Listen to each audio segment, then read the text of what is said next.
శ్రీ గురుభ్యో నమః. శ్రీమాత్రే నమః. సత్సంగ పరివారానికి సాదర ఆహ్వానం. జగన్మాత అనుగ్రహంతో ఈరోజు మనం జగద్గురువులు శ్రీ శ్రీ ఆదిశంకరాచార్య విరచిత సౌందర్య లహరి స్తోత్రంలోని 98వ శ్లోకాన్ని సూక్ష్మంగా తెలుసుకునే ప్రయత్నం చేద్దాం.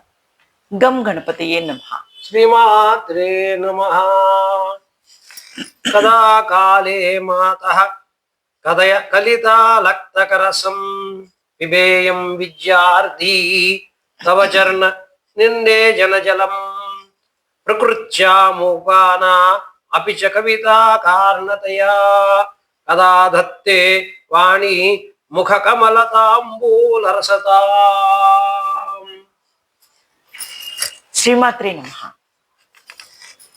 పరబ్రహ్మ స్వరూపిణి జగన్మాత యొక్క పాద జల మహిమ ఆచార్యుల వారు ఈ శ్లోకంలో వర్ణించుచున్నారు. ఆచార్యుల వారి భావన: తల్లి ఆహ్లాదము లేదా రంజింపచేయుటకు లేదా నేత్రములకు మనోహరము కలిగించుటకు నీ పాదములకు పూతగా పూసుకున్న ఎర్రని లత్తుక రసముతో కూడిన నీ పాదములను కడిగిన జలమును గ్రోలే భాగ్యము లభించాలంటే అట్టి బ్రహ్మ విద్యను అర్థించు విద్యార్థినైన నేను మరణించే లోపల ఏ సమయమునందు పుచ్చుకోగలనో వాడనో తెలియజేయమమ్మా. అట్టి నీ పాదోదకము స్వభావముగానే చెవిటి వారికి వినుశక్తిని, మూగవానికి మాట్లాడు శక్తిని కలిగించి వారికి కవిత్వాన్ని సిద్ధింపచేసే శక్తిని ఇచ్చు వాణి ముఖ కమల తాంబూల రస సారస్యమును నేను ఎప్పుడు స్వీకరించునో కదా అని ఆచార్యుల వారు అమ్మని అభ్యర్థిస్తున్నారు.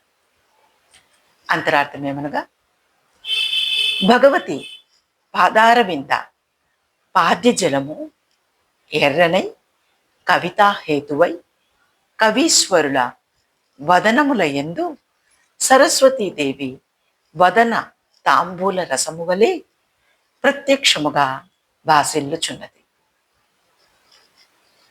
ఆ అదృష్టమును పొందిన వ్యక్తి కవీశ్వరుడై పుంభావ సరస్వతి వలె భాసిల్లుచున్నాడని ఆచార్యుల వారి భావన.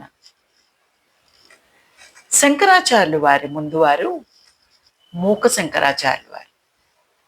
వీరు పుట్టుకతోనే మూగవారు. ఏ విద్యను అభ్యసించలేదు.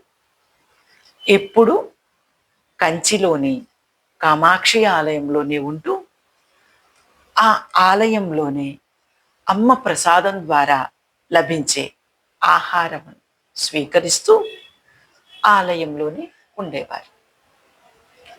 కామాక్షి ఆలయంలో ఉండే ఓ సాధువుని కామాక్షి అమ్మ అనుగ్రహించదలిచి ఓ రాత్రి ఆ సాధువు వద్దకు వచ్చి నోరు తెరవమని చెబుతుంది.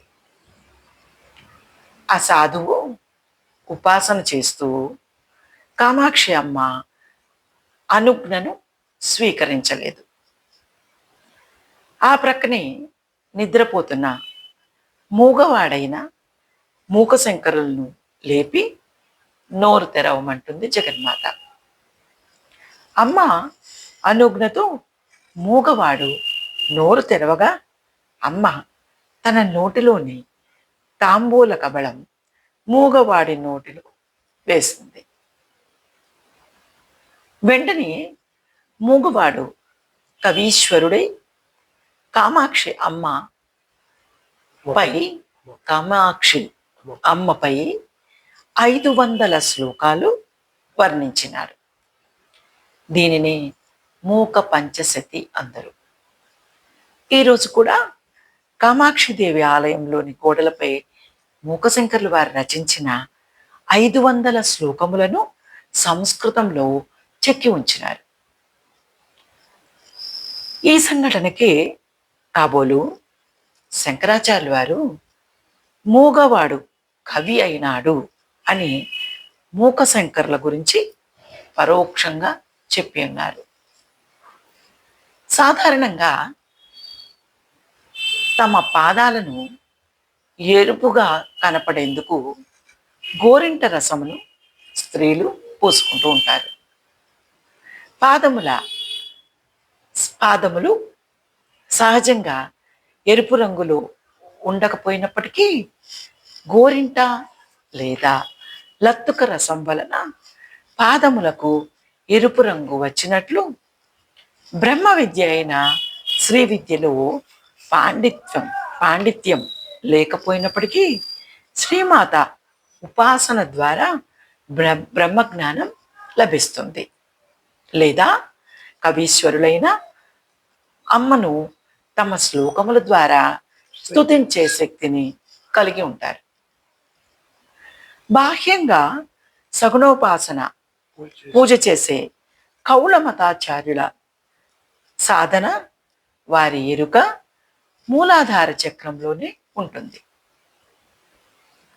శ్రీమాత శక్తి సర్పాకారంగా ఉండటం వలన శ్రీమాత పాద ప్రక్షాళన జలం సాధకులకు లభించదు.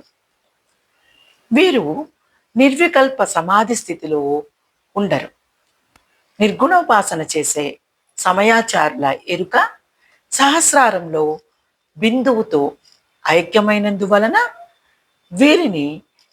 వీరికి శ్రీమాత పాదజలం లభిస్తుంది. అనగా బిందువు నుండి అమృతధార సమయాచార సాధకులకి లభిస్తుంది.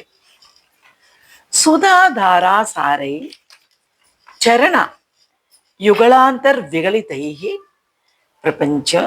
ప్రపంచం సించంతి పునరపి రసాంనాయ మహసః అవాప్య స్వాం భూమిం భుజగనిభ మజ్జుష్టవలయం స్వమాత్మానం కృత్వా స్వపిషి కులకుండే కుహరిణి. ఈ శ్లోకంలో పైన 2 చరణములు యందు సమయత ప్రతిపాదితము, అలాగే తర్వాత క్రింది 2 చరణముల యందు కౌలమత ప్రతిపాదితము. వాణి ముఖ కమల తాంబూల రసతాం ఆధత్తే అని ఈ శ్లోకంలో ఆచార్యులు వారు స్తుతించారు. సరస్వతి వదన కమల తాంబూల రాగ శోభాం కరోతి చేయును.